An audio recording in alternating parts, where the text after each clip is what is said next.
আপনার ঈদ বাজেট কত? এই প্রোগ্রামটা দেখে আমার কাছে মনে হচ্ছে অনেকেই ট্রমার মধ্যে চলে যাবে। এর কারণ হচ্ছে আপনার ঈদ বাজেট ১০ লক্ষ ৫ লক্ষ থাকতেই পারে। আমার মতো সবাই তো আর এই প্রোগ্রামটা দেখে হেসে উড়িয়ে দেওয়ার মতো না। আমাদের সমাজে এমন অনেক মানুষ আছে যারা হচ্ছে সোশ্যাল মিডিয়া ফলো করে চলে।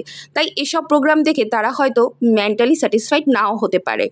অনেকের কাছে মনে হতে পারে সে কত সুন্দর জীবন চালাচ্ছে, সে কত জীবন ক্যারি করছে, আমি পারছি না। সবার চিন্তাধারা, সবার মন মানসিকতা তো আর এক থাকে না। তাই আমার কাছে মনে হয় এই প্রোগ্রামগুলো অ্যাভয়েড করা উচিত। ঈদ আসলে খুশির বার্তা নিয়ে আসে। ঈদ হচ্ছে আনন্দের বিষয়। ঈদ আসে ঘরে ঘরে, সমাজের প্রতিটা কোনায় কোনায় আনন্দ নিয়ে। তাই এই আনন্দের মাঝে বিষাদের ছায়া যেন না পড়ে, সেদিকে তো অবশ্যই আমাদের খেয়াল রাখতে হবে। আপনি বয়ফ্রেন্ডের টাকায় শপিং করেন আর বাবার টাকায় শপিং করেন, সেটা কিন্তু অন্যের টাকাই হয়। স্বামীর টাকায় শপিং করেন, সেটাও অন্যেরই হয়।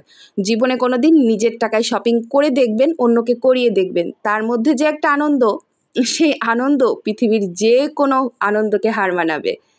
আমি বাসায় এসে দেখি আমার হাজব্যান্ড হচ্ছে বাজার করে নিয়ে আসছে। আমার হাজব্যান্ডের এই বাজার করা নিয়ে একটা কথা মনে পড়লো, সেটা হচ্ছে আমার শ্বশুরবাড়ির মানুষ কোনো একটা প্রোগ্রামে আমার হাজব্যান্ডকে বাজার করার দায়িত্ব দিয়েছিল। তখন আমার হাজব্যান্ড হচ্ছে অতটা ভালো বাজার করতে পারতো না তখন।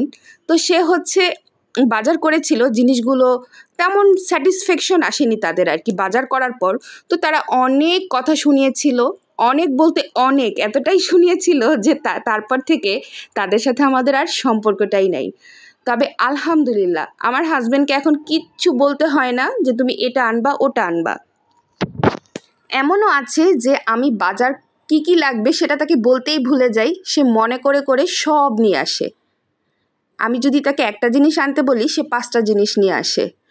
আলহামদুলিল্লাহ। জীবনে মানুষের সময় একরকম যায় না, সব কিছু একরকম যায় না, মানুষ পরিবর্তন হয়। তবে মানুষ যখন যেই জিনিসটা পারে না, মানুষের কাছে যখন যেই জিনিসটা থাকে না, সেই সময়টাকে মূল্যায়ন করতে হয়, গুরুত্ব দিতে হয়। না হলে সেই মানুষটা যখন এস্টাবলিশড হবে, সেই মানুষটা যখন বুঝতে শিখবে, তখন আর আপনার কোনো মূল্যায়ন থাকবে না। এটা আমার জীবন থেকে পাওয়া একটা শিক্ষা। ঈদ আসলে আমার দাঁতের আবার হচ্ছে ঈদ লেগেছে, আমার দাঁতেরও হচ্ছে শপিং করানো হচ্ছে। যাই হোক, দোয়া করবেন। দাঁতের ব্যথায় ভীষণ ভুগছি বেশ কয়েকদিন ধরে। আপনারা প্লিজ একটু জানাবেন দাঁতের ব্যথার অভিজ্ঞতা কার কার আছে। আমাদের ড্রেসের শপিং শেষ, আমরা হচ্ছে আজকে জুতোর শপিং করতে গিয়েছিলাম। আজকে বুধবার, আর বুধবার হচ্ছে আমার হাজব্যান্ডের অফ ডে। তো মুস্কান আসছে তার বাবার সাথে শপিং করতে। মুস্কানকে বলা হয়েছে তোমার যেইটা পছন্দ তুমি সেইটাই নিবে, প্রাইজের দিকে তাকাবে না। কারণ আমার মেয়ে দুটো মাশাল্লাহ ভীষণ লক্ষ্মী। 2টা মেয়েই সাধ্যের বাহিরে কোনো কিছুই কিনবে না।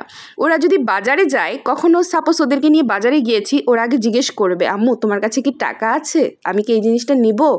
ওরা কখনোই বলবে না আমার এই জিনিসটা চাই, দিতে হবে।